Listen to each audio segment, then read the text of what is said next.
So it seems like out of this really challenging period of time, a lot of potential understanding is arising.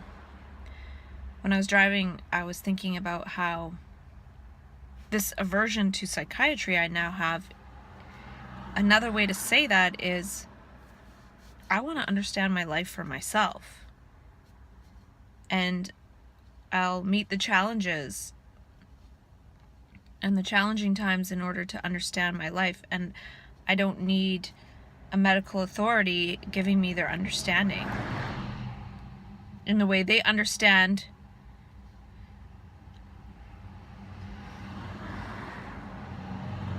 not helping to understand life moment to moment, day by day, but giving a label and a big overview understanding as an umbrella through which to interpret challenges. And yeah, so I was seeing a lot there. And so another thing that this builds is showing the brain, proving to the brain that I want to understand. And the brain is an understanding device. We're using it as memory recording and that's how we operate, but it's a device that can really understand moment to moment. And I also feel like I saw something in terms of how when I go too far into creative visionary consciousness,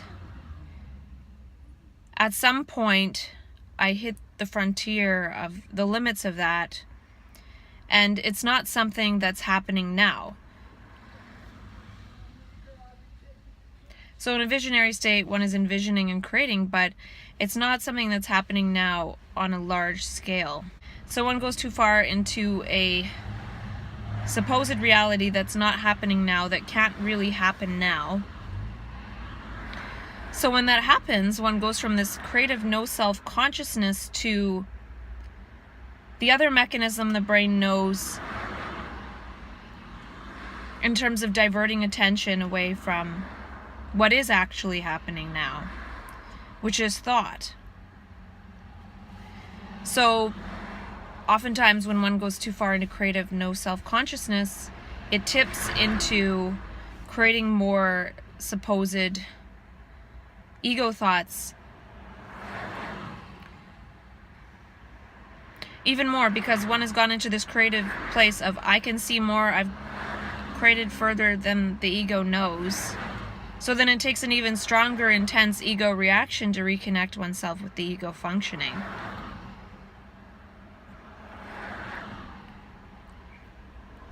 So what I'm saying is, one creates and then almost creates a potential leap where one has to experience a large degree of the lack of euphoric sensation, because one has gone so far into creating and envisioning and moving into possibilities that aren't yet probable in one's relationships, in one's epigesturetic matrix. So the people around help to gesture us back into ego consciousness. But I feel that any thought is, in a way, some kind of lack of euphoric sensation. Because even if we're thinking, we might not understand that's not happening now. So there might be euphoric sensation in that I'm not thinking, I don't know where this is coming from, or it feels like it's happening now. But anything we're thinking that we're identified with, we feel like it is happening now, and we operate based on that's what's happening now. Which is the subjectivity, which could be ego level consciousness making up stories about what's happening now in terms of relationship dynamics. But going into creativity is almost making up what could be possible now, but it's not happening now. But one moves further and further into those possibilities on the creative side. What I'm saying is, thought in general diverts our attention away from what is happening now. So even if it has euphoric sensation, our whole being and body and senses aren't sensing the actual moment. It's not sensing actuality. So our thoughts put us in touch with a subjective reality based on our own subjective ego stories that actually isn't happening now. So what I'm saying is the creative state has some similarities to an egoic state in that it's happening subjectively for the creative being, but it's not happening as the collective algorithm of how people operate.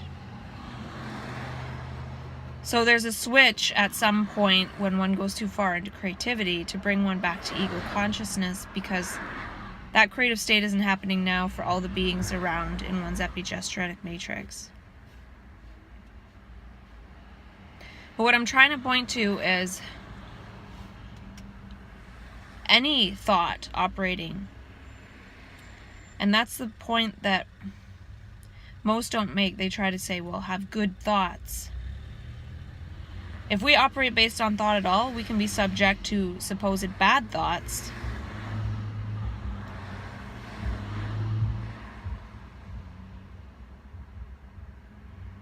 It's very complex.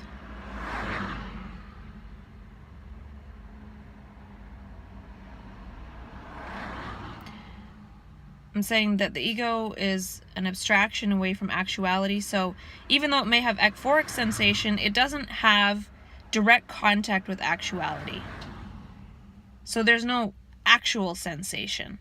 I don't know if there's a word for that, but euphoric sensation relates to knowing that it's a thought about the past or a memory, and the ego consciousness to a certain extent is a certain euphoric sensation, understanding that I will have me and my personal memories, but there is an expansion that can happen where the subjectivity expands to include more than the ego story.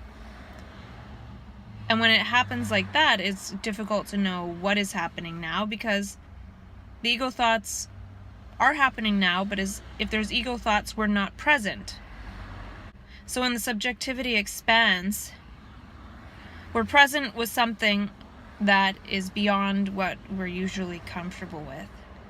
So we don't feel it as ourself. But the point of this expansion is to feel more as ourself, because more information as ourself, because that means we're contacting more of the actual moment and having that information flow through us, that energy and information flow.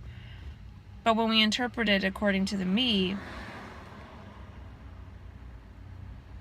then we're again trying to limit this moment to have something to do with the me. But that sense is kind of important, because we do appreciate a sense of doership.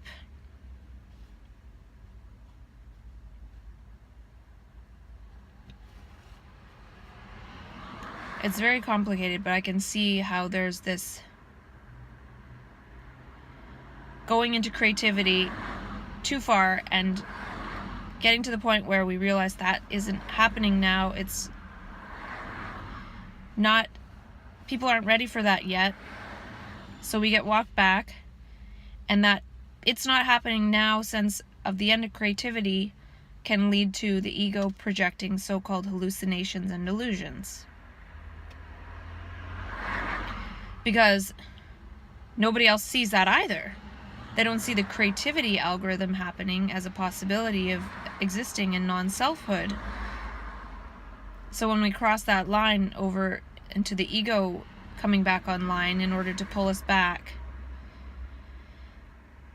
and this isn't, there's no right and wrong in this, I'm just making stuff up.